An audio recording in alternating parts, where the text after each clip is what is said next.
ప్రతి అక్షరం ప్రజల పక్షం. HR9 న్యూస్ టీవీకి స్వాగతం, సుస్వాగతం.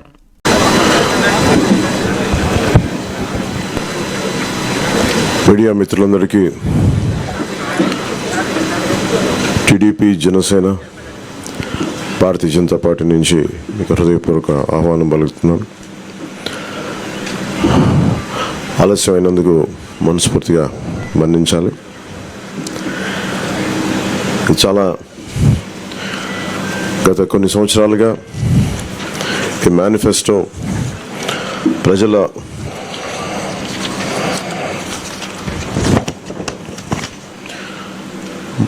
తెలుగుదేశం పార్టీకి, జనసేనకి, రెండు పార్టీలకి ముఖ్యంగా వచ్చిన రిప్రజెంటేషన్స్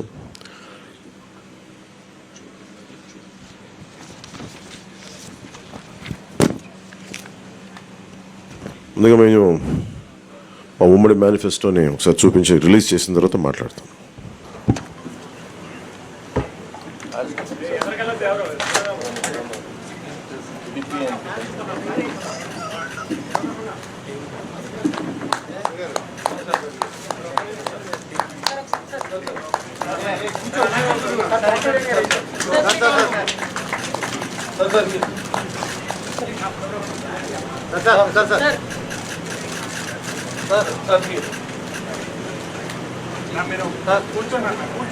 కూర్చోవాలన్నా మీరు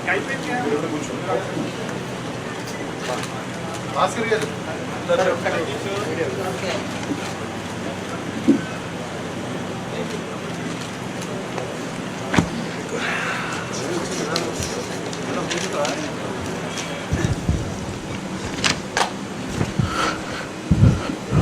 ఓకే. తెలుగుదేశం పార్టీకి, జనసేన పార్టీకి వారి యోగంలో వచ్చిన రిప్రజెంటేషన్స్, అలాగే జనవాణి కార్యక్రమంలో వచ్చిన వినతులు కానీ, ఆన్లైన్లో వచ్చిన సూచనలు కానీ, అందరికీ రెండు పార్టీలకు వచ్చిన సూచనలని క్రోడీకరించి ఈ మేనిఫెస్టో తయారు చేయడం జరిగింది. ముఖ్యంగా రాష్ట్ర ప్రజల నేటి అవసరాలను తీరుస్తూ రేపటి ఆకాంక్షలకు సాకారం చేసే ఈ మేనిఫెస్టోని కూటమి ప్రభుత్వం పరిశుభ్రంగా దీన్ని అమలు చేస్తుంది. దీంట్లో ముఖ్యమైన అంశాలు ఏమేమి తీసుకున్నామంటే, ఆంధ్రప్రదేశ్ ప్రజల భవిష్యత్తు ఆల్మోస్ట్ కత్తి మొనపైన వేలాడుతూ ఉంది. ప్రపంచంలోనే అత్యంత శక్తివంతమైన తెలుగు జాతి నేడు ఆంధ్రప్రదేశ్ పరిస్థితిని చూసి తలదించుకుంటుంది. లూటీ కోసమే 13 లక్షల కోట్లు అప్పు చేసి రాష్ట్ర ఆర్థిక వ్యవస్థను దివాళా తీయించారు. గత 5 ఏళ్లుగా అన్ని రంగాల్లో రాష్ట్రం తిరోగామి దిశలో పయనిస్తున్నది. సమాజంలో ఎటు చూసినా అభద్రత, అశాంతి, హత్యలు, ఆత్మహత్యలు కనిపిస్తున్నాయి. ధరలు, పన్నులు, ఛార్జీలు, అప్పుల బాధుడితో ఒక్కో కుటుంబం పైన దాదాపు 8 లక్షల భారం మోపారు. 10 రూపాయలు ఇచ్చి 100 రూపాయలు కొట్టేస్తూ పొద్దున్నే పథకం కింద డబ్బులు ఇచ్చి సాయంత్రం సారా కింద పట్టుకెళ్ళిపోయే ఈ ప్రభుత్వం చేస్తూ ఉన్నారు. పట్టభద్రుల నిరుద్యోగంలో 24%, దేశంలోనే ఏపీ మొదటి స్థానంలో ఉంది. రైతుల ఆత్మహత్యల్లో 3వ స్థానంలో, 18 ఏళ్లలోపు బాలికలపై జరుగుతున్న అత్యాచారాల్లో 2వ స్థానంలో ఉంది. పోలవరం నదుల అనుసంధానాన్ని గోదాట్లో ముంచేశారు. సంపద సృష్టి, ఉపాధి కల్పన కేంద్రమైన ప్రజా రాజధాని అమరావతిని విధ్వంసం చేశారు. SC, ST, BC minority sub plan నిధుల్ని 1,00,000 కోట్లు దారి మళ్లించారు. ఇక అన్నా క్యాంటీన్లు కానీ, నిరుద్యోగ భృతి కానీ, పండగ కానుకలు లాంటి 100కి పైగా తెలుగుదేశం ప్రభుత్వ సంక్షేమ కార్యక్రమాలు రద్దు చేశారు. ముఖ్యంగా గత కొద్ది రోజులుగా నేను మాట్లాడుతాను ల్యాండ్ టైటిలింగ్ యాక్ట్ పేరు మీద. పట్టా పుస్తకాల మీద ఆంధ్రప్రదేశ్ రాజముద్ర తీసి జగన్ ఫోటో వేయించుకొని తన అచ్చరాకైన పనులు చాలా చేస్తూ లక్షలాది ఎకరాల ల్యాండ్ టైటిలింగ్ యాక్ట్ పేరు మీద లక్షలాది ఎకరాలని ప్రజల ఆస్తుల్ని కబ్జా చేస్తున్నారు. ల్యాండ్, శాండ్, వైన్, మైన్, గంజాయి, డ్రగ్స్, ఎర్రచందనం, రేషన్ బియ్యం మాఫియాలతో దాదాపు 8 లక్షల కోట్ల ప్రజాధనాన్ని కొల్లగొట్టారు. స్థానిక సంస్థల ఎన్నికల్లో బీసీ రిజర్వేషన్లని 10% కోత కోసి 16,800 రక్కి రాజ్యాంగ పదవులకి బీసీలకి దూరం చేశారు. విషపూరిత మద్యం పోసి 35 లక్షల మంది ఆరోగ్యాలు నాశనం చేశారు. 30,000 మంది ప్రాణాలు తీసి వారి భార్యలకి పసుపు తాడులు మంట కలిపారు. గృహ నిర్మాణం పేరుతో పేదల్ని అప్పుల పాలు చేశారు. ప్రశ్నించిన ప్రతిపక్షాలు SC, ST, BC మైనారిటీలని 600 మందిని హత్య చేశారు. వివేకానంద రెడ్డి గారి హంతకుల్ని ఇంకా కాపాడుతూనే ఉన్నారు. స్థానిక సంస్థలకు కేంద్రం ఇచ్చిన 12,000 కోట్ల రూపాయలని దారి మళ్లించారు. గ్రామ పట్టణాభివృద్ధిని దెబ్బతీశారు దారి మళ్లించి. ఈ విధ్వంస పరిస్థితులను చక్కదిద్ది రాష్ట్రాన్ని గాడిలో పెట్టేందుకే ఎన్నికల రూపంలో ఒక అవకాశం మన ముందుకు వచ్చింది. ఈ విధ్వంస పాలన సాగనంపి స్వర్ణాంధ్రను నిర్మించుకోవడానికే మా కూటమి అభ్యర్థులకి ఘన విజయం చేకూర్చాల్సిన అవసరం ప్రతి ఓటరు పైన ఉన్నదని విజ్ఞప్తి చేస్తున్నాం. తెలుగుదేశం పార్టీ చేసిన సూపర్ 6, అలాగే జనసేన ప్రతిపాదించిన షణ్ముఖ వ్యూహం, ఈ మూడిటితో కలిపి ముందుగా మేము 12తో ప్రారంభించి ఈరోజు సంపూర్ణంగా అన్ని ఎస్సీ ఎస్టీ అన్ని రకాల వర్గాలకి, ముస్లిం మైనారిటీలకి, క్రిస్టియన్లకి, అన్ని సంఘాల వాళ్ళకి, అన్ని రంగాల వాళ్ళకి చాలా సమగ్రంగా ఏర్పడిన కూటమి ఇది మన ఈ మేనిఫెస్టో. ఇది ముఖ్యంగా దీంట్లో నేను మీ దృష్టికి తీసుకొచ్చేది యువతకి 20 లక్షల ఉద్యోగాలు ఈ 5 సంవత్సరాల్లో, అలాగే నెలకి మనకి 3,000 రూపాయలు నిరుద్యోగ భృతి, స్కూల్కి వెళ్ళే ప్రతి విద్యార్థికి ఏడాదికి 15,000 రూపాయలు, ప్రతి రైతుకి ఏటా 20,000 ఆర్థిక సాయం, ప్రతి మహిళకి నెలకి 1,500 రూపాయలు, 19 సంవత్సరాల నుంచి 59 సంవత్సరాల వరకు, ప్రతి ఇంటికి ఏడాదికి ఉచితంగా 3 గ్యాస్ సిలిండర్లు, మహిళలకి ఉచిత బస్సు ప్రయాణం,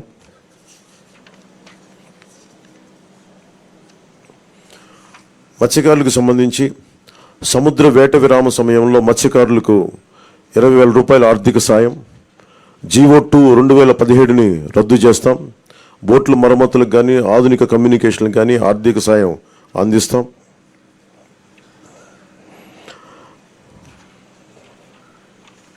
ముఖ్యంగా ఆర్యవైశ్య సంక్షేమానికి ఆర్యవైశ్య కార్పొరేషన్కి తగు మేరకు నిధులు కేటాయింపు, చిరు వ్యాపారాలకు వడ్డీ లేని రుణాల సౌలభ్యం, స్వేచ్ఛాయుత వాతావరణంలో వ్యాపార నిర్వహణకు పటిష్ట చర్యలు, ముఖ్యంగా కన్యకా పరమేశ్వరి అమ్మవారి ఆత్మార్పణ దినోత్సవాన్ని అధికార కార్యక్రమంగా చేపడతాం.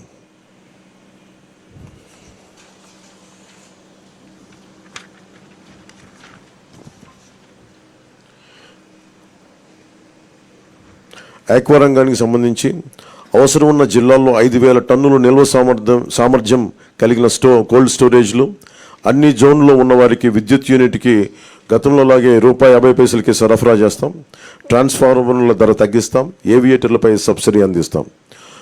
ఏ ఇసుక కోసం అయితే దోపిడీ చేసిందో జేపీ వెంచర్స్, దానికి ప్రజల నుంచి దాదాపు 39 మంది పైగా భవన నిర్మాణ కార్మికులు చనిపోయారు.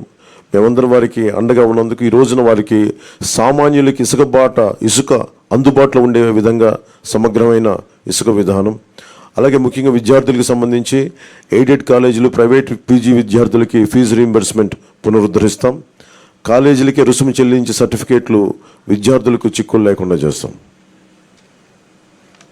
ల్యాండ్ టైటిలింగ్ యాక్ట్ని రద్దు చేసి ప్రజలకి రక్షణ కల్పిస్తాం. మిగతావన్నీ చంద్రబాబు గారు తెలియజేసుకుంటారు. గౌరవ మాజీ ముఖ్యమంత్రి.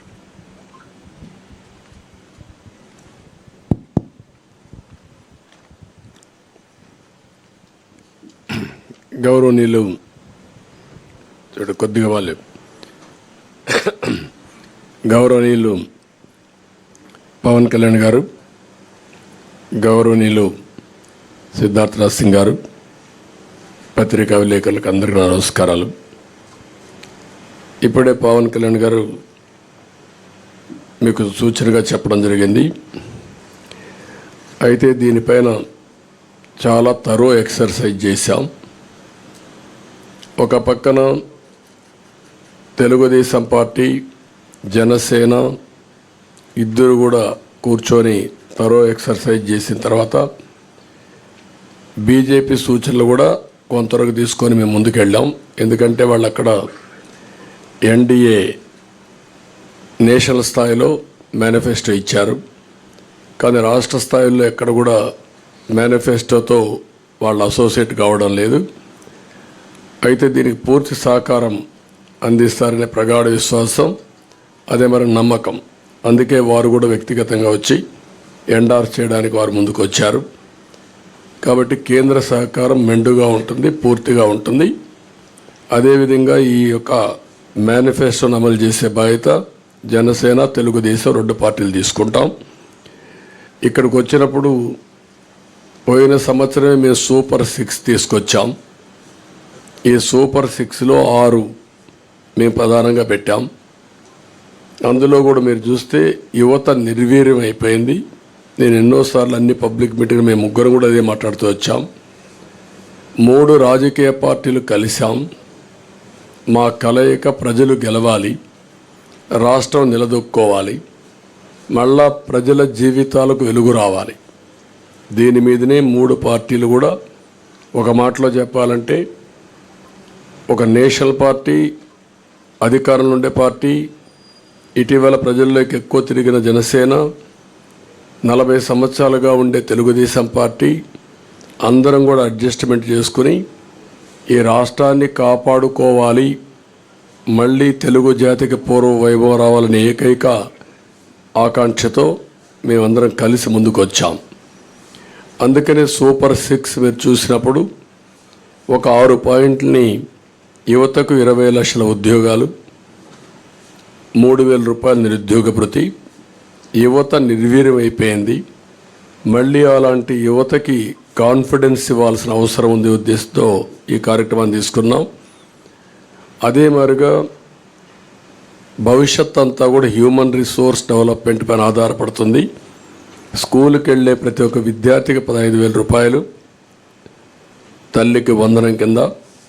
ఇది కాకుండా ప్రతి ఒక్క మహిళకి 1,500 రూపాయలు నెలకి ఇవ్వడం.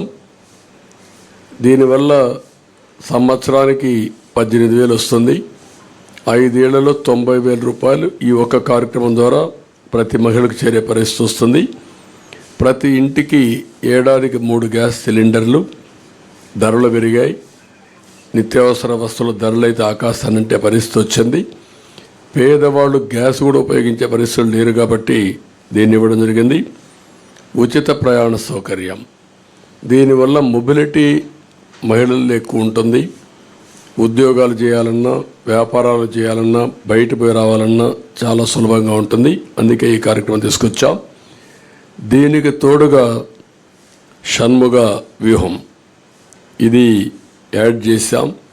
అందులో కూడా చూస్తే మీరు చూస్తే ఇంటింటికి రక్షిత మంచినీరు, కొళ్ళాయి ద్వారా నీళ్ళు ఇవ్వడం. రెండోది రాష్ట్ర వ్యాప్తంగా స్కిల్ సెన్సస్. ఇది first of it's kind in the country. ఇంతవరకు కులగణన చేశాం. రిలీజియన్గా ఏ కమ్యూనిటీ ఎంత ఉన్నారు, ఏ రిలీజియన్ ఎంతమంది ఉంటారో చేశాం. ఫస్ట్ టైం స్కిల్ గణన చేయడం. అంటే స్కిల్ ఎవరికి ఎలాంటి స్కిల్స్ ఉన్నాయి, ఎలాంటి స్కిల్స్ సమాజంలో మెరుగైన అవకాశాలు ఉంటాయి, ప్రపంచంలో ఎలాంటి డెవలప్మెంట్ జరుగుతాయి, ఎలాంటి స్కిల్స్ మన యువతకు కానీ అందరికి కానీ ఇవ్వగలిగితే ప్రొడక్టివిటీ పెరుగుతుంది అనే దానిపైన మెయిన్గా ఫోకస్ చేయడం కోసం దీన్ని పెట్టుకోవడం జరిగింది. ఇంకొక పక్క చిన్న మధ్య తరహా పరిశ్రమలకి, అంకుర సంస్థలకి ప్రాజెక్ట్ వ్యయంలో గరిష్టంగా 10 లక్షల రూపాయల సబ్సిడీ ఇవ్వడం. ఇది కాకుండా ఇంకొక పక్కన చూస్తే ఎన్డీఏ ప్రభుత్వం తెచ్చిన 10% ఈడబ్ల్యూఎస్ రిజర్వేషన్స్ అమలు చేస్తాం. అది economically middle class, all OCs ఎవరైతే ఉన్నారో వాళ్ళల్లో 10% ఈడబ్ల్యూఎస్ రిజర్వేషన్స్ పెట్టి అందులో కూడా ఎకనామికలీ బ్యాక్వర్డ్కి రిజర్వ్ చేసి విద్యా ఉద్యోగాల్లో ప్రాధాన్యత ఇస్తాం. ప్రజాదాని అమరావతిని మళ్ళా కొనసాగించి ఉపాధి, ఉద్యోగ అవకాశాలన్నీ కల్పిస్తాం. ఇది కాకుండా ఇంకొక పక్కన మీరు చూస్తే యువత కోసం చాలా స్పష్టమైన ఒక మేనిఫెస్టో తీసుకొస్తున్నాం. దీంట్లో మీరు చూసినప్పుడు మెగా డిఎస్సి ఫస్ట్ సిగ్నేచర్ కింద పెడతాం. ప్రతి సంవత్సరం జాబ్ క్యాలెండర్ ఉంటుంది. ఉత్తరాంధ్ర, కోస్తా, రాయలసీమ ఉద్యోగ కల్పనకి ఏ అవకాశాలు ఉన్నాయో అన్నీ ఉపయోగించుకుంటాం. ఎంఎస్ఎంఈకి ఎక్కువ ప్రోత్సాహం ఇస్తాం. పరిశ్రమలకు అనుకూలంగా పాలసీలు తీసుకొస్తాం. మళ్ళీ పెద్ద ఎత్తున పెట్టుబడులు తీసుకొచ్చి రాష్ట్రానికి ఉపాధి అవకాశాలు కల్పించే బాధ్యత తీసుకుంటాం. యువత ఎప్పుడూ సాలిడ్గా ఫ్యూచరిస్టిక్గా ఉండడం కోసం క్రీడల్ని ప్రోత్సహిస్తాం. డిజిటల్ లైబ్రరీస్ని ఎక్కడికక్కడికి అందుబాటులో తీసుకొచ్చి ఉద్యోగ అవకాశాలే కాకుండా నాలెడ్జ్ అప్గ్రేడ్ చేసుకుంటూ ముందుకెళ్తారు. అదే సమయంలో బీసీ డిక్లరేషను మేము జైహో బీసీ పెట్టాం. బీసీ డిక్లరేషన్ తీసుకున్నాం. 50 సంవత్సరాలకే నెలకు 4,000 రూపాయలు పెన్షన్ బీసీలకు ఇస్తాం. బీసీలకు వాళ్ళ రక్షణ కోసం ప్రత్యేకమైన చట్టం ఒకటి తీసుకొస్తాం. బీసీ సబ్ ప్లాన్ ద్వారా 5 ఏళ్లలో 1,50,000 కోట్లు ఖర్చు పెట్టి తద్వారా వారి యొక్క వృత్తిపరంగా చేతిపరంగా వాళ్ళకు పూర్తి సహకారం ఇచ్చి వాళ్ళ పైకి తీసుకొచ్చే కార్యక్రమాలు తీసుకుంటాం. అదే మరిగా స్థానిక సంస్థల్లో నామినేటెడ్ పోస్టుల్లో 34% రిజర్వేషన్స్ వల్ల రెస్టోర్ చేయడం, నామినేషన్ల ప్రాధాన్యత ఇవ్వడం, చట్టసభల్లో 33% రిజర్వేషన్ రావడానికి కేంద్రానికి రికమెండ్ చేస్తాం. కేంద్రంతో సంప్రదిస్తాం. ఇది జరిగే వరకు వారికి అండగా ఉంటాం. తక్కువ జనాభాతో ఎక్కువ పోటీ చేయలేని వర్గాలకి నామినేటెడ్ పోస్టుల ద్వారా రాజ్యాధికారంలో భాగస్వాములు చేస్తాం. ఇది కాకుండా బీసీ వాళ్ళ కులాల దామాషా ప్రకారం 140 బీసీ కులాలు ఉన్నాయి. ఆ కులాల్లో కొంతమంది ఎక్కువ ఉన్నారు, కొంతమంది తక్కువ ఉన్నారు. అందరి యొక్క జనాభా దామాషా వారి యొక్క ఎకనామిక్ కండిషన్ బట్టి వాళ్ళందరినీ కూడా ఎవాల్యుయేట్ చేస్తాం. దీని ప్రకారం కార్పొరేషన్లు పెట్టి అన్ని కార్పొరేషన్లకు నిధులిచ్చి తద్వారా వాళ్ళని ఆర్థికంగా పైకి తేవడం కోసం కృషి చేస్తాం. స్వయం ఉపాధికి ప్రతి సంవత్సరం ఒక 10,000 కోట్లు ఖర్చు పెడతాం బీసీల కోసం. ఇంకొక పక్క ఆదరణ కింద ఒక 5,000 కోట్లు ఖర్చు పెట్టి ఆధునిక పనిముట్లు అప్పజెప్పి వాళ్ళ యొక్క వృత్తిపరంగా చేసుకునే పనుల్లో ఆదాయాన్ని పెంచడం కోసం ముందుకు పోతాం. ఒక్కొక్క కులంలో వారసత్వంగా కొన్ని వృత్తులు వస్తూ ఉంటాయి. ఈరోజు యాదవులు ఉన్నారు. యాదవులు ఎప్పుడు కూడా పాడి పరిశ్రమ పైన ఎక్కువ ఆధారపడతారు.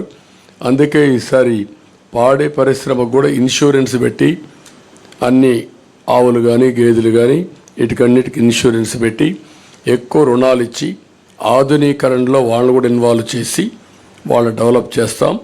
అదే మరి కురబ కులస్తులను చూస్తే గొర్రెల పెంపకంలో కూడా వాళ్ళు ఉంటారు. ఈరోజు అత్యాధునిక ప్రమాణాలతో మనం డెవలప్ చేసే అవకాశాలు ఉన్నాయి. అలాంటి పరిస్థితుల్లో వారికి ఇది వృత్తిపరంగా వారిని ఎంపవర్ చేస్తాం. చేనేత పరిశ్రమకి ఎవరైతే బాగా ఇబ్బందుల్లో ఉన్నారో అలాంటి వారందరికీ పవర్ లూమ్స్కి ఒక 500 యూనిట్లు, హ్యాండ్లూమ్కి 200 యూనిట్లు ఉచితంగా కరెంట్ ఇస్తాం. 24,000 రూపాయలు సంవత్సరానికి వాళ్ళకి ఇచ్చే బాధ్యత తీసుకుంటాం. ప్రతి కుటుంబానికి కూడా ఒక 24,000 రూపాయలు ఇచ్చి వాళ్ళని ఆదుకుంటాం. ఇవి కాకుండా ఈరోజు నాయీ బ్రాహ్మణులకి వాళ్ళ గౌరవ వేతనం దేవాలయాల్లో పనిచేసే అందరికీ 25,000 రూపాయలు గౌరవ వేతనం ఇప్పిస్తాం. షాపులకు 200 యూనిట్లు కరెంటు ఉచితంగా ఇస్తాం. గీత కార్మికులకి మద్యం షాపుల్లో 10% రిజర్వేషన్లు పెడతాం. వడ్డరికి క్వారీల్లో 15% రిజర్వేషన్లు పెడతాం. రాయల్టీ సీనరీ ఛార్జీల్లో మినహాయింపు ఇస్తాం. ఇది కాకుండా రజక దోబిఘాట్ల నిర్మాణానికి ప్రోత్సాహాలు ఇస్తాం. అదే మరి దోబిఘాట్ల కోసం పవర్ కూడా 200 యూనిట్లు ఉచితంగా ఇచ్చి వాళ్ళని ఆదుకుంటాం. మత్స్యకారులు ఎవరైతే ఉన్నారో విరామ సమయంలో వేటకు పోలేని సమయంలో 20,000 రూపాయల ఆర్థిక సహాయం చేసి 217 జీవోని రద్దు చేస్తాం. వారిని అన్ని విధాలు ఆదుకోవడానికి బోట్ల మరమ్మతులు కానీ కొత్త బోట్లు కొనియడం కానీ ఇవన్నీ చేస్తాం. ఎక్కడికక్కడ ఏవైతే ఈ చిన్న చిన్న పోర్ట్స్ ఇవన్నీ ఉన్నాయో దానికి కూడా ప్రాధాన్యత ఇచ్చి వారిని ఆదుకోవడం కోసం ముందుకెళ్తాం. స్వర్ణకారుల అభివృద్ధి కోసం కొత్తగా ఒక కార్పొరేషన్ పెడతాం. వారిని కూడా ఆదుకుంటాం. ఎవరైతే ఈ ప్రభుత్వంలో అతి దారుణంగా తోట చంద్రయ్య, అమర్నాథ్ గౌడ్, జల్లయ్య యాదవ్, పాల సుబ్బారావు ఇలాంటి వ్యక్తులను అతి క్రూరంగా చంపేశారు, ఆ కేసులని రీఓపెన్ చేస్తాం. తప్పకుండా కఠినంగా యాక్షన్ చేసి వాళ్ళందరిపైన కఠిన చర్యలు తీసుకొని వాళ్ళ ఆత్మకు శాంతి కలిగే విధంగా బీసీల కోసం మేము పనిచేస్తాం. ఇంకొక పక్క మహిళలు ఉన్నారు. నేను ముందే సూపర్ 6లో 4 కార్యక్రమాలు మహిళలకే ఇచ్చాం. అదే సమయంలో డాక్రా సంఘాలకి ఎంపవర్ చేయడం కోసం 10 లక్షల రూపాయల వరకు రుణాలు ఇచ్చి వడ్డీ లేని రుణాలు ఇచ్చి వాళ్ళని ఆదుకుంటాం. అదే సమయంలో ఈరోజు జరిగే విధానం చూస్తే 10 రూపాయలు ఇచ్చి 100 రూపాయలు అలాగే ఇస్తున్నారు, 1000 రూపాయలు దోచేస్తున్నారు. ఆ విధానానికి స్వస్తి చెప్పి సంపద సృష్టించడం తెలిసిన పార్టీలు ఇవి. అటు కేంద్రంలో ఉండే ఎన్డీఏ, సంపద సృష్టిస్తూ ఉంది. అదేవిధంగా పవన్ కళ్యాణ్ గారు కూడా సంపద సృష్టించి ఆ సంపద పేదవాళ్ళకి చేర్చాలనేది ఆయన ఆలోచన. ఈ మూడు పార్టీలు కూడా కలిసి సంపద సృష్టిస్తాం, ఆదాయాన్ని పెంచుతాం, పెంచిన ఆదాయాన్ని మళ్ళీ పేద ప్రజలకు అందజేస్తాం.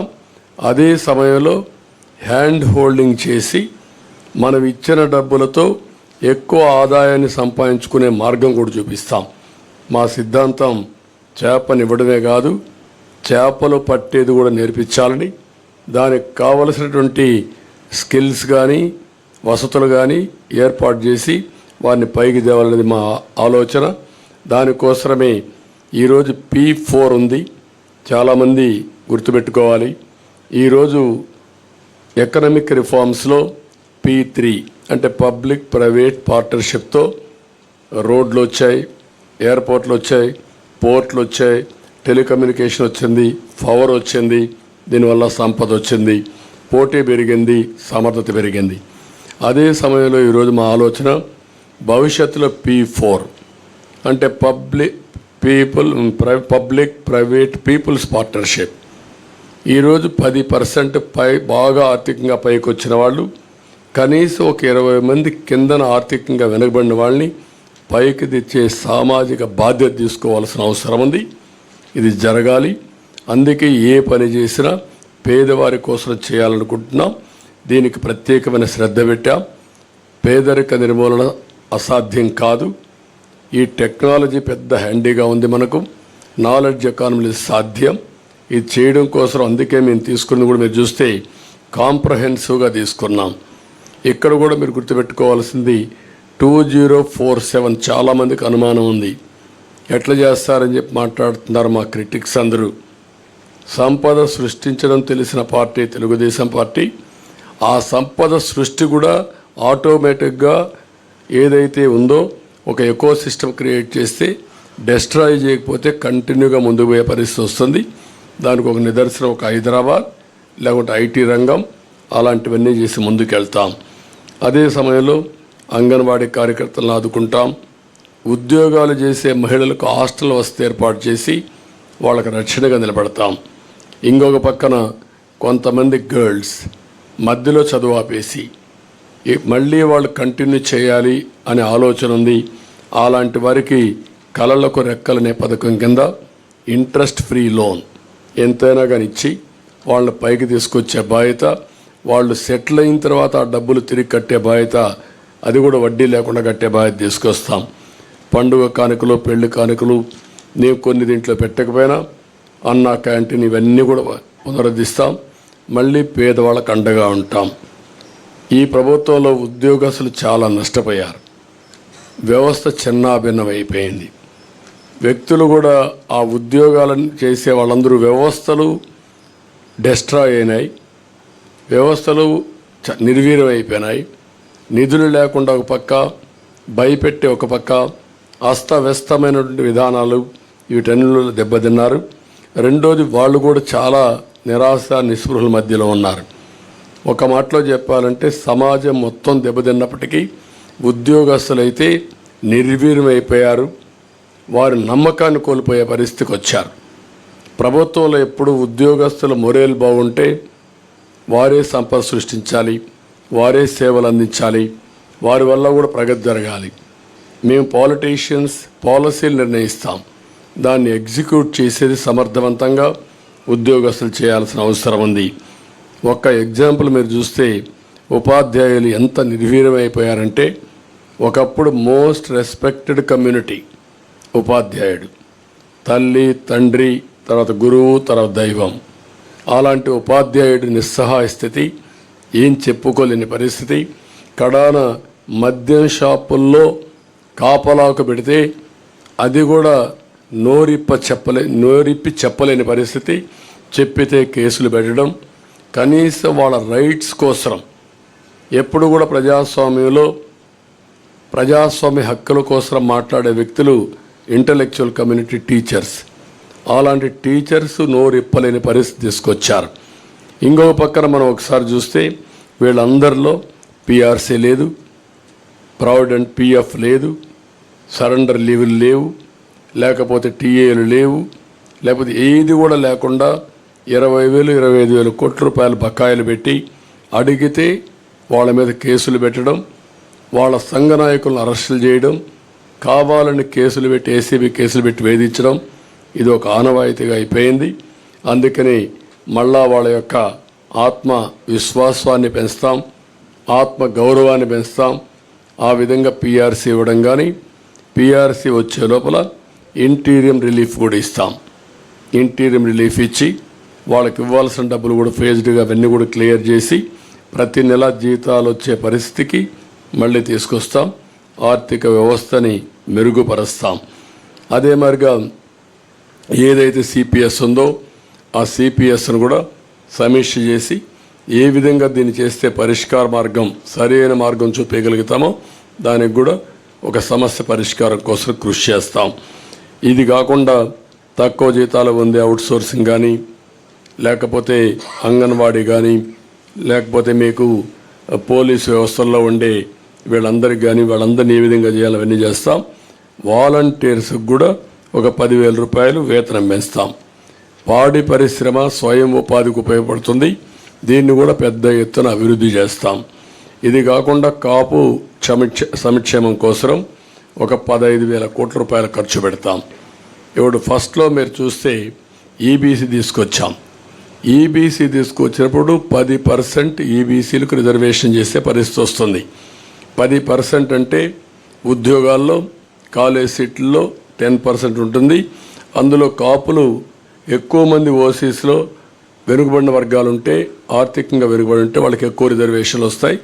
ఆ విధంగా దామాషా ప్రకారం వారి వారి ప్రాధాన్యతను బట్టి దానికి ఇచ్చే పరిస్థితి వస్తుంది. అవసరమైతే 5 ఏళ్ళకు ఒకసారి సమీక్ష చేసుకుంటాం, ఎకనామిక్ సర్వే చేపిస్తాం. ఆ సర్వే ప్రకారం ముందుకు పోతాం. ఇక్కడికి వచ్చినప్పుడు కాపు యువతకి, మహిళలకి నైపుణ్యాభివృద్ధి, స్వయం ఉపాధికి ఎక్కువ ప్రాధాన్యత ఇస్తాం. కాపు భవనాలు కూడా కట్టి వారిని ఆదుకుంటాం. అదే సమయంలో ఆర్యవైశ్య సంక్షేమం కోసం ముందుకు పోతాం. క్షత్రియ సంక్షేమం, అగ్రవర్ణాల్లో ఉండే ఇతర పేదలకు కూడా న్యాయం చేయడం, ఇవి చేస్తూనే ఈరోజు ప్రత్యేక కార్పొరేషన్ ఏర్పాటు చేసి ఎక్కడికెక్కడ ఇవన్నీ ముందుకు తీసుకుపోతాం. ఇంకో పక్క పెన్షన్ కూడా మొన్నే అనౌన్స్ చేశాం. 4,000 రూపాయలు పెన్షన్ ఇస్తున్నాం.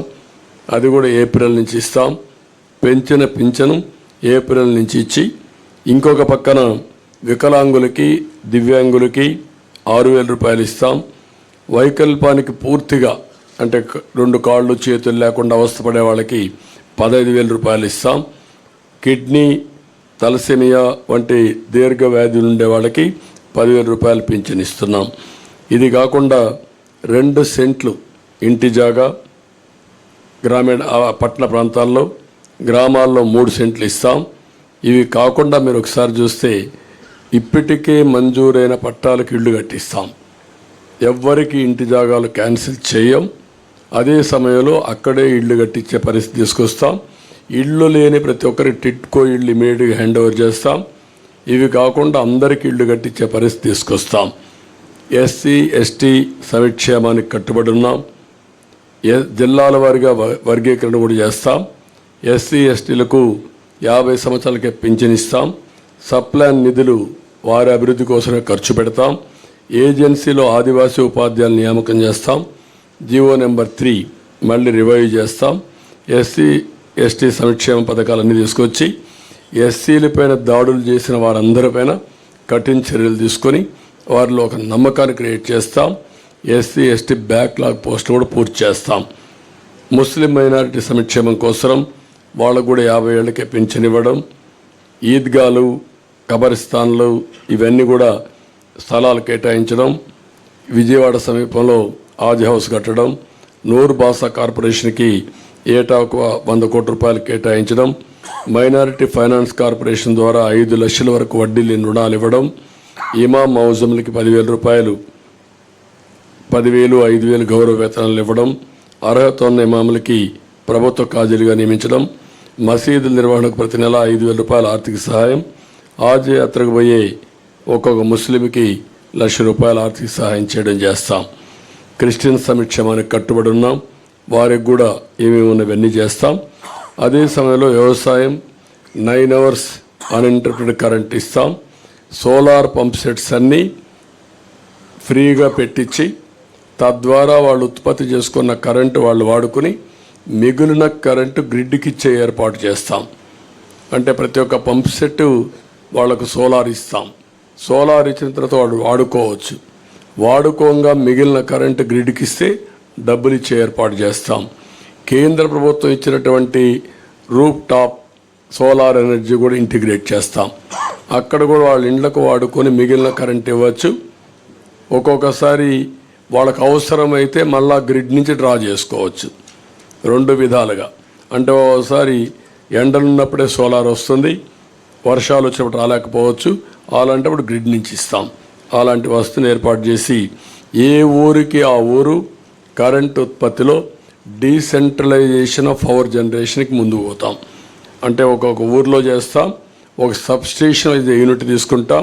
సర్ప్లస్ డెఫిసిట్ అక్కడనే మేనేజ్ చేస్తాం. అప్పటికి కూడా షార్ట్ ఫాల్ ఉంటే గ్రిడ్ మేనేజ్మెంట్కి వెళ్తాం. అంటే మా ఉద్దేశం ఎక్కడ వీలైతే అక్కడ పంప్డ్ ఎనర్జీ కూడా పెడతాం.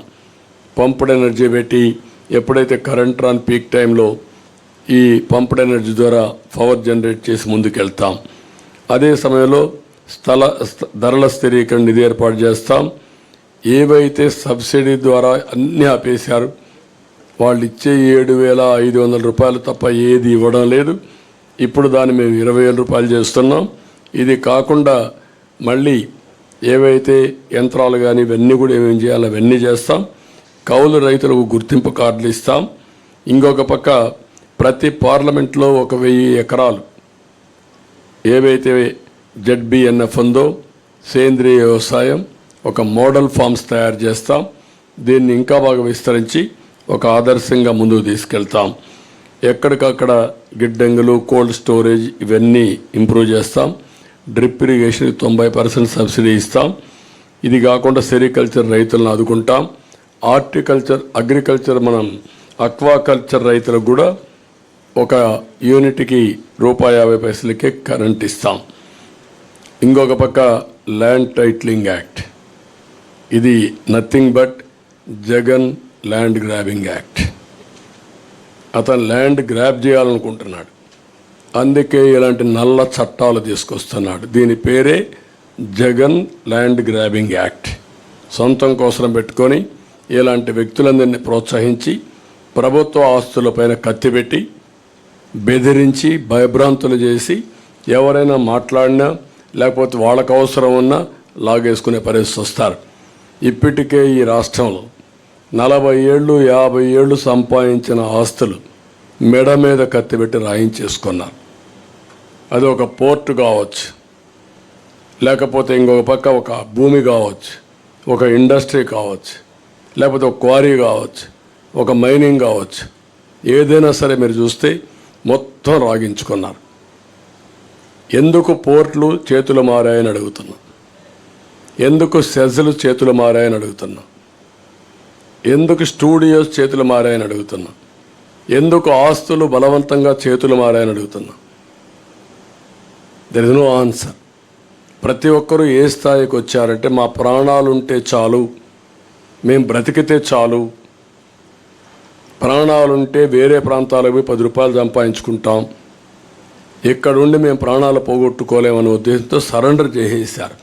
30 ఏళ్ళు 40 ఏళ్ళు సంపాదించిన ఆస్తులవి. అలాంటి దుర్మార్గమైన కార్యక్రమాలు జరిగాయి. అవన్నీ కూడా నేను ఎగ్జాంపుల్ చెప్పమంటే అన్నీ చెప్పడానికి సిద్ధంగా ఉన్నా.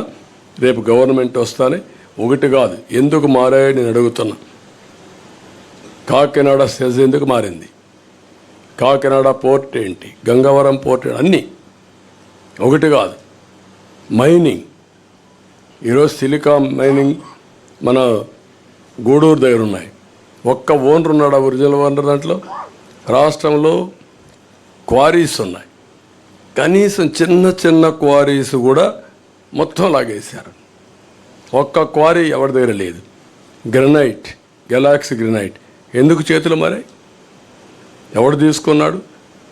ఎవరైనా బరి తెగించి నువ్వు చంపేసినా పర్వాలేదు అని అడ్డం తిరిగిన వాళ్ళు క్యాన్సిల్ చేసి హెవీ ఫైన్స్ వేసి ఆపరేట్ చేయకుండా చేసి సమయం వచ్చినప్పుడు చూసుకుంటాను గమ్మునుండే పరిస్థితికి వచ్చారు. ఈరోజు మీరు చూశారు శాండ్ విషయంలో సుప్రీంకోర్టు మేము ఎన్ని ఆదేశాలు ఇచ్చినా మీరు యాక్షన్ చేయడం లేదు కాబట్టి ఇమ్మీడియట్ పండి ఎక్కడ కూడా ఇసుక తవ్వడానికి వీలు లేదు, ఇమ్మీడియట్గా మాకు కౌంటర్ ఫైల్ చేయమని గవర్నమెంట్కి ఇక్కడ డిపార్ట్మెంట్కి ఆదేశాలు ఇచ్చే పరిస్థితి వచ్చింది. ఎన్నిసార్లు కామెంట్ చేశారు హైకోర్టు, ఎన్నిసార్లు కామెంట్ చేశారు సుప్రీంకోర్టు, ఎన్జిటి ఎంత స్పష్టమైన ఆదేశాలు ఇచ్చింది. అంటే కోర్టులు అంటే లెక్కలేదు, రెగ్యులేటరీ ఏజెన్సీస్ అంటే లెక్కలేదు, ఇష్టానుసారంగా చేసే పరిస్థితికి వచ్చారు. అందుకే మేము వస్తానే జగన్ ల్యాండ్ గ్రాబింగ్ యాక్ట్ని రద్దు చేస్తాం. ఇది ఆయన కోసం పెట్టుకున్న ల్యాండ్ గ్రాబింగ్ యాక్ట్. ఇది నిన్న అడిగారు భాస్కర్ రెడ్డి అనే వ్యక్తి పులివెందల్లో జగన్మోహన్ రెడ్డి సతీమణిని అడిగారు. ఏమడిగారు? మా నాన్న మా తాత ఇచ్చిన భూమి పైన మీ ఫోటో ఎందుకు పెట్టుకున్నారు, మీ ఆయన ఫోటో ఎందుకు పెట్టుకున్నారు అడిగారు. రాజముద్ర పడవలసింది ఇక్కడ, ఇలాంటి ఫోటో వేస్తే ఎవరు సహిస్తారని అడుగుతున్నా. What is the answer? నువ్వు అంటున్నావు కదా నన్ను మెచ్చారని, సమాధానం చెప్పు. నువ్వు ఇచ్చావా ఈ ఆస్తి? మీ తాత ఇచ్చాడు ఈ ఆస్తి? నీ సాక్షి పేపర్ నుంచి సంపాదించి ఇచ్చారా? మీ భారతీయ సిమెంట్ నుంచి ఒక బస్తా ఉచితంగా ఇచ్చావా? కాబట్టి ఇవన్నీ కూడా మనం గుర్తుపెట్టుకోవాల్సింది. ప్రజలు మాటలాడలేని పరిస్థితి, నిస్సహాయ స్థితికి నెట్టేసి భయభ్రాంతులు చేసి పోలీసులు పెట్టుకొని హైహ్యాండెడ్గా మాట్లాడితే అరెస్టులు చేసి, అరెస్ట్ చేసిన తర్వాత వాళ్ళు పోలీస్ టార్చర్ చేసి ఇలాంటి దుర్మార్గమైన పనులు చేశారు. కాబట్టి దీనిపైన ఇప్పుడు అన్నీ అయిపోయినాయి. ఇప్పుడు కడాన ప్రైవేట్ ఆస్తులపైన కూడా పెట్టారు. ఇప్పుడు చాలామంది రాష్ట్రం వదిలిపెట్టి వెళ్ళిపోతున్నారు. నిన్న మీరు చూశారు ఒక అమ్మాయి ఆరుద్ర, ఆ ఆరుద్ర అమ్మాయి వారణాసికి వెళ్ళిపోయింది. వారణాసికి వెళ్ళిపోయి మళ్ళా తిరిగి నేను రావాలంటే ఈ ప్రభుత్వం పోతే వస్తాను, నేను రాలేనని చెప్పే పరిస్థితికి వచ్చింది. మీ అందరికీ ఐడియా ఉంది ఆరుద్ర ఏ విధంగా ఫైట్ చేసిందో. రంగనాయకమ్మ ఏం తప్పు చేసింది ఆవిడ? ఈ రాష్ట్రం వదిలిపెట్టి వేరే రాష్ట్రానికి పొట్ట కోసరం పోయే పరిస్థితి వచ్చేసింది. కనీసం లైవ్లీహుడ్, తిండి కోసం వేరే రాష్ట్రానికి వారిపోయే పరిస్థితికి వచ్చారు. ఇది అరాచకాలకు పరాకాష్ట. ఇప్పుడు ఫైనల్గా ఈ ల్యాండ్ టైటిలింగ్ యాక్ట్ పేరుతో జగన్ గ్రాబింగ్ యాక్ట్ తీసుకొచ్చారు. సాగునీటి ప్రాజెక్టులు అన్నిటికల్లా చాలా పెద్ద సమస్య ఉంది. ఈరోజు గుక్కడి నీళ్లు లేవు, తాగడానికి నీళ్ళు లేవు, సాగునీరు లేదు. నీళ్ళన్నీ మిస్మేనేజ్మెంట్ అయినాయి, సముద్రంలోకి వెళ్ళిపోయినాయి, ప్రాజెక్టులు ఏది పూర్తి కాలేదు. ఇరిగేషన్ మేనేజ్మెంట్ అడ్వాన్స్ స్థాయిలో ఉంది. కాలువలు దవ్వలేదు, పంట కాలువలు లేవు, డ్రైనేజెస్ లేవు, వాటర్ మేనేజ్మెంట్ లేవు, రిజర్వాయర్లు కొట్టుకోబోతున్నాయి. ఇంతవరకు మీరు చూస్తే అన్నమయ్య ప్రాజెక్ట్ కొట్టుకొని పోతే ఏం చేస్తారో చెప్పలేని నిస్సహాయ స్థితి. గుండ్లకమ్మ ప్రాజెక్టు గేట్స్ 3 సార్లు కొట్టుకోబోయే పరిస్థితి, పులిచింతల గేట్స్ కొట్టుకోబోయే పరిస్థితి.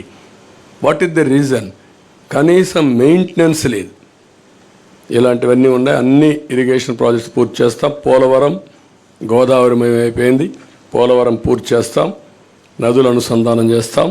అక్కడి నుంచి ఆల్ ప్రాజెక్ట్స్ ప్రాధాన్యత ఇచ్చి ముందుకు తీసుకెళ్తాం. అదే మరి కార్మికులకు రవాణా రంగం, ఇందులో కూడా మీరు చూస్తే ఆల్ డ్రైవర్స్ వాళ్ళని ఓనర్ చేసే విధంగా 4 లక్షల రూపాయల వరకు సబ్సిడీ ఇచ్చి 5% వడ్డీతో వాళ్ళకు రుణాలు ఇప్పించే బాధ్యత తీసుకుంటాం. అదే మరిగా డ్రైవర్ సాధికార సంస్థ పెట్టి వాళ్ళకు ప్రమాద బీమా, హెల్త్ ఇన్సూరెన్స్, విద్యా రుణాలు వంటివి సంక్షేమ కార్యక్రమాలు అమలు చేస్తాం.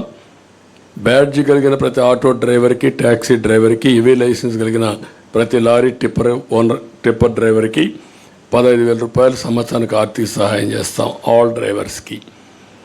జీవో నెంబర్ 21 ఇది ఫైన్లు భారం తగ్గించడం రద్దు చేసి మళ్ళీ ఫ్రెష్గా తీసుకొస్తాం.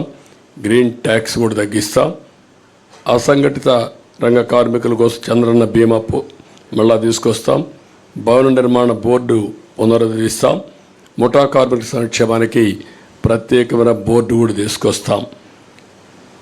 మళ్ళీ ఇన్సూరెన్స్ చంద్రన్న బీమా పథకాన్ని తీసుకొచ్చి సహజ మరణానికి 5 లక్షలు, యాక్సిడెంట్ చనిపోతే 10 లక్షల రూపాయలు ఆర్థిక సహాయం చేస్తాం.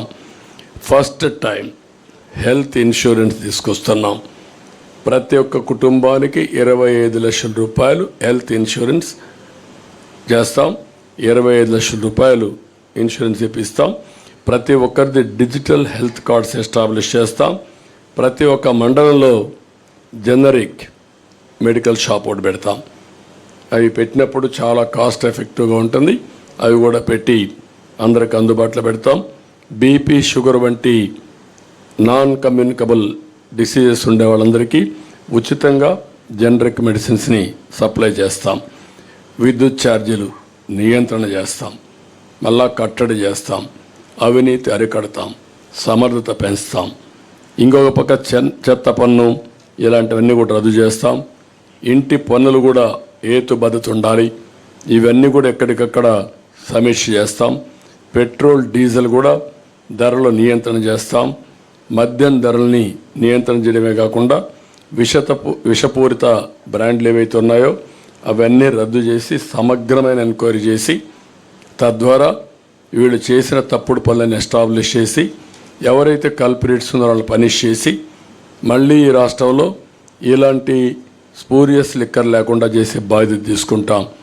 అన్నా క్యాంటీన్లు ఏర్పాటు చేస్తాం. ఇంకొక పక్కన రేషన్ పంపిణీ విధానం కూడా సమీక్ష చేస్తాం.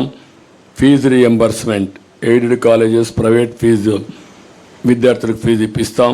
కాలేజీలకే రుసుము చెల్లించి మళ్ళీ సర్టిఫికెట్ రాకుండా పోవడం, ఎగ్జామ్స్ రాకుండా పోవడం ఇలాంటి సమస్యలు లేకుండా చేస్తాం. ఉచిత ఇసుక విధానాన్ని తీసుకొస్తాం. దానికి సమగ్ర పాలసీ తీసుకొస్తాం. పగడ్బందీగా కన్స్ట్రక్షన్ యాక్టివిటీ జరిగే విధంగా కార్యక్రమం తీసుకొస్తాం. విద్య కేజీ టు పీజీ సిలబస్ అంతా కూడా రివ్యూ చేస్తాం. రాష్ట్రంలో అనేక స్కూళ్ళు 117 జీవో వల్ల మూతపడిపోయినాయి. అవన్నీ ఏం చేయాలో చేస్తాం. విదేశ విద్యని మళ్ళీ ప్రారంభిస్తాం. మళ్ళీ అందరికి వర్తిస్తాం. 100 రోజుల్లో గంజాయి, అదే మరిగా ఏదైతే డ్రగ్స్, ఈ రెండు కంట్రోల్ చేస్తాం. ఐరన్ హ్యాండ్తో డీల్ చేస్తాం. ఉక్కు పదంతో అణిచివేస్తాం. ఎట్టే పరిస్థితుల్లో ఈ రాష్ట్రంలో డ్రగ్స్ ఉండడానికి వీల్లేదు, గంజాయి ఉండడానికి వీల్లేదు. 5 ఏళ్లలో ఒక్కసారి కూడా సమీక్ష చేయనటువంటి బాధ్యత లేని ముఖ్యమంత్రి. ఊరూరా నిత్యావసర మంచినీళ్ళు దొరకలేదు కానీ గంజాయి దొరికే పరిస్థితి వస్తూ ఉంది.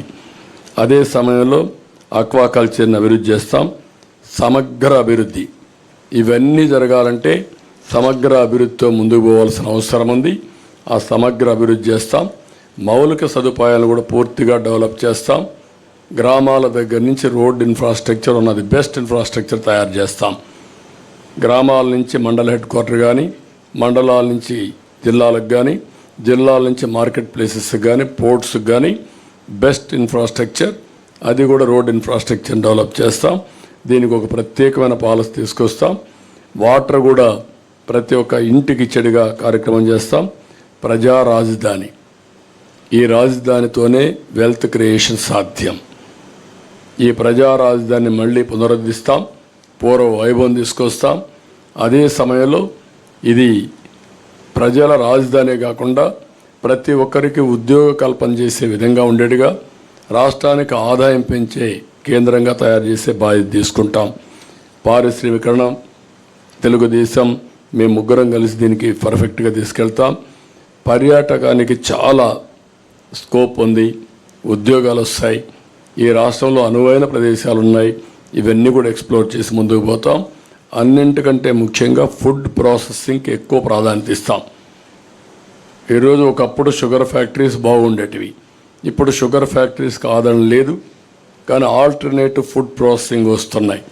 అవన్నీ తీసుకొచ్చి రాయితీలిచ్చి ఎక్కడ పండే పంటల ఆధారంగా ఫుడ్ ప్రాసెసింగ్ తీసుకొచ్చి తద్వారా అక్కడ ఉపాధి కల్పిస్తాం.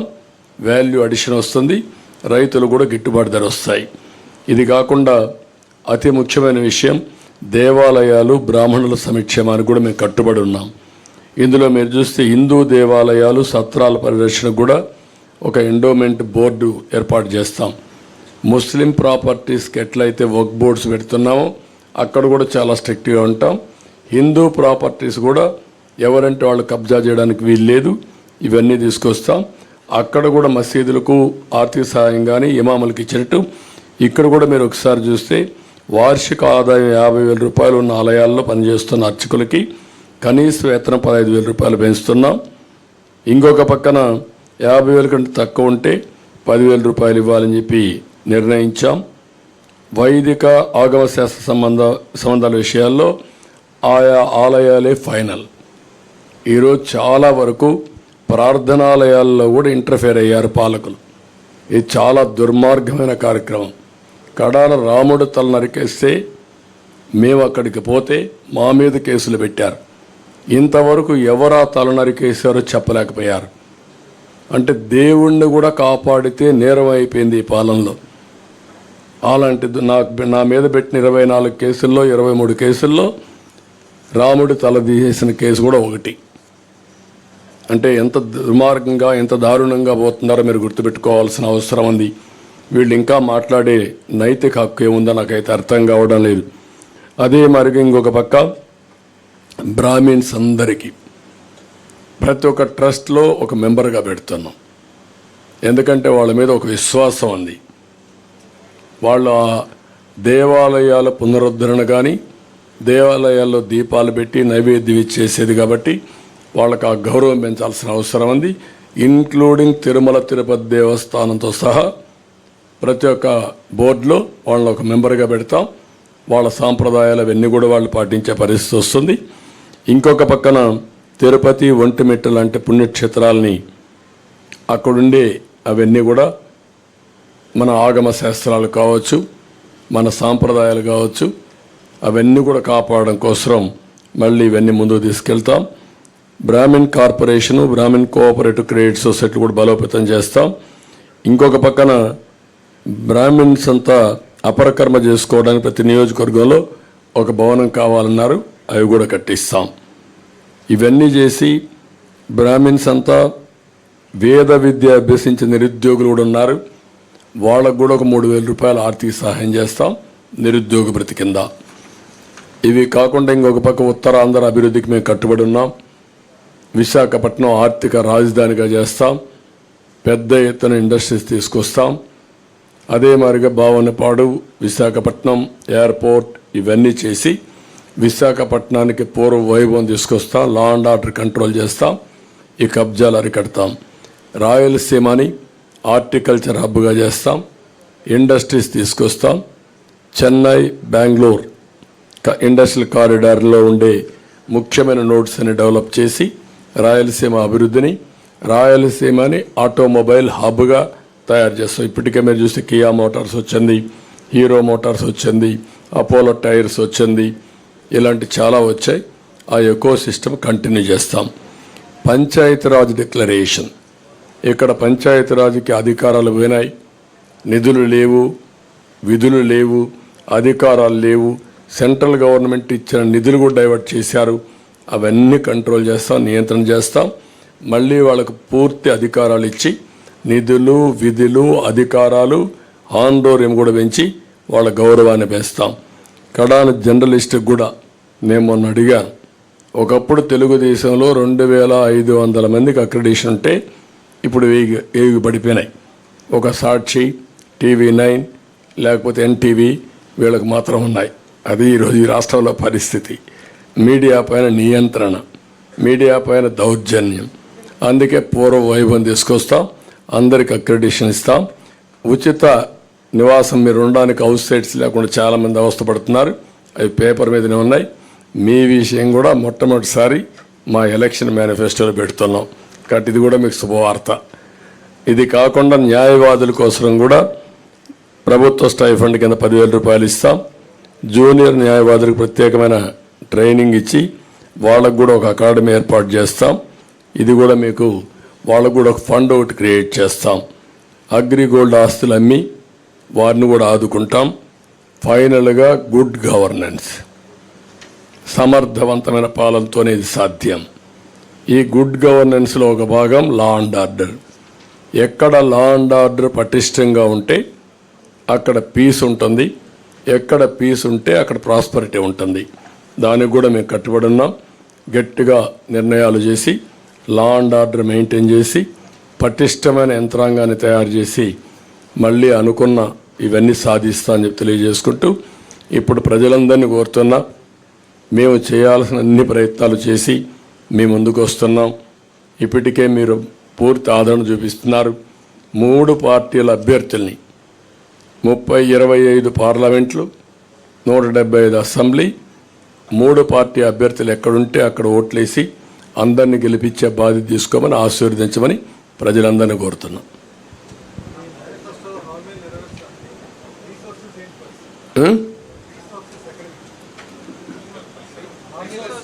జగన్మోహన్ రెడ్డి ఎక్కడ తెచ్చాడు?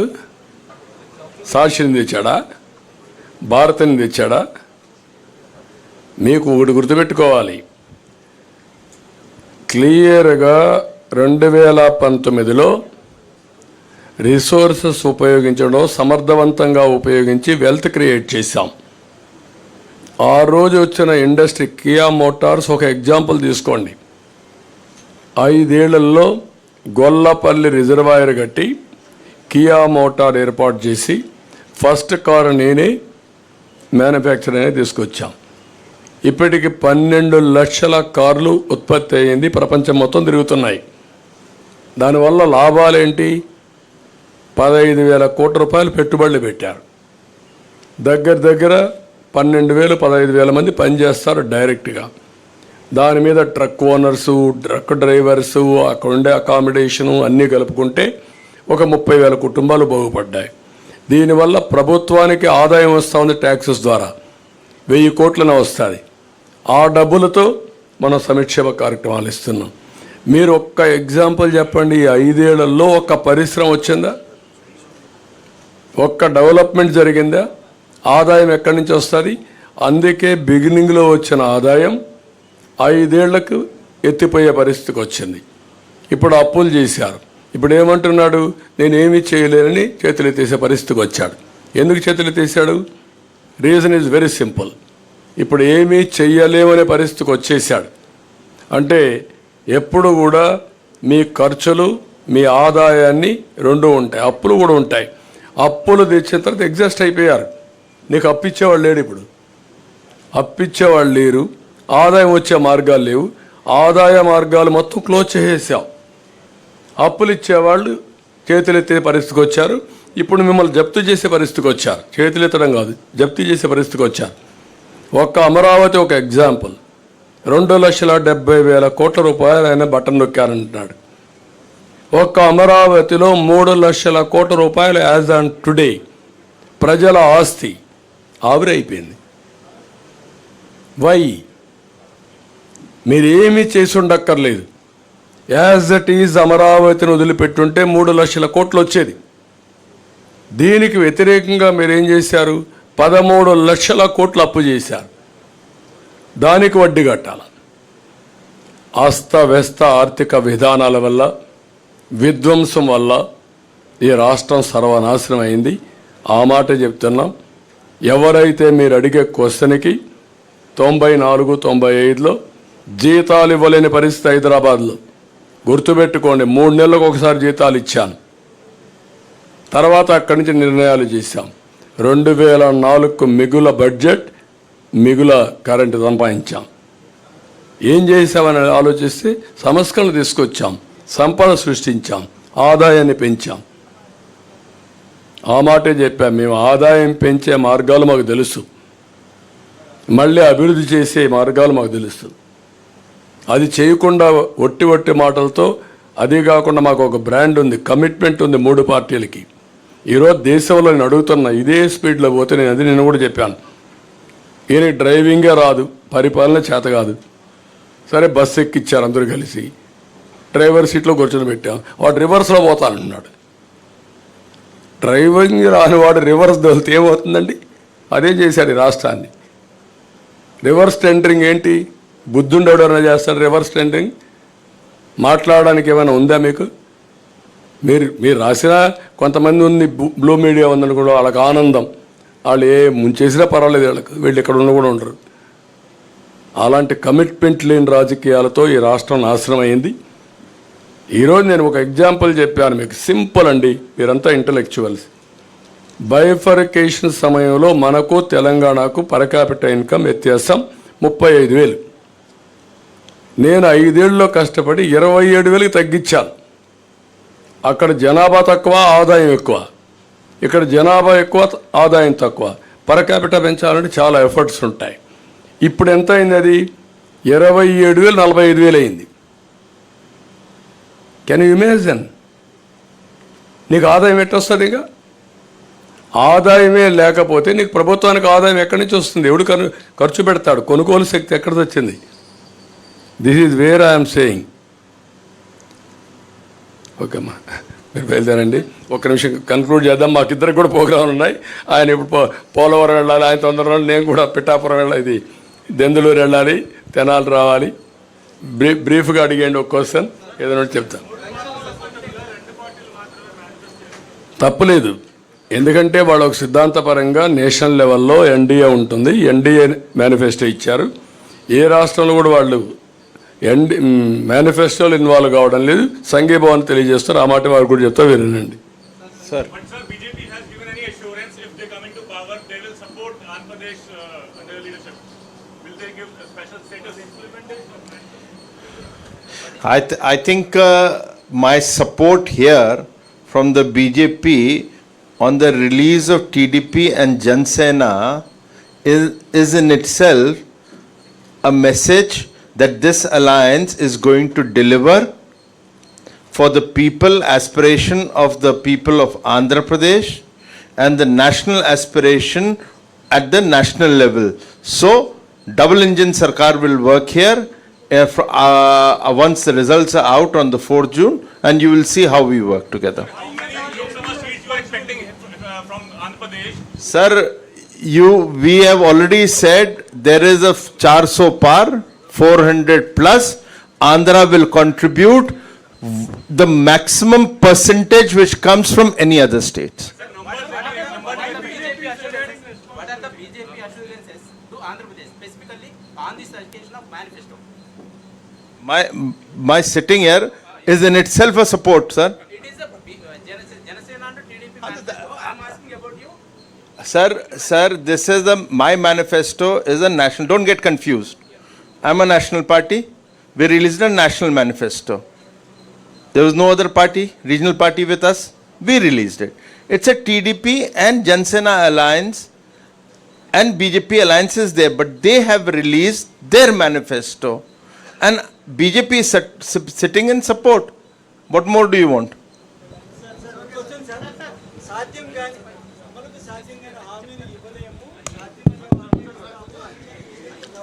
నేనేమన్నానంటే, అందుకే చెప్పా కదా,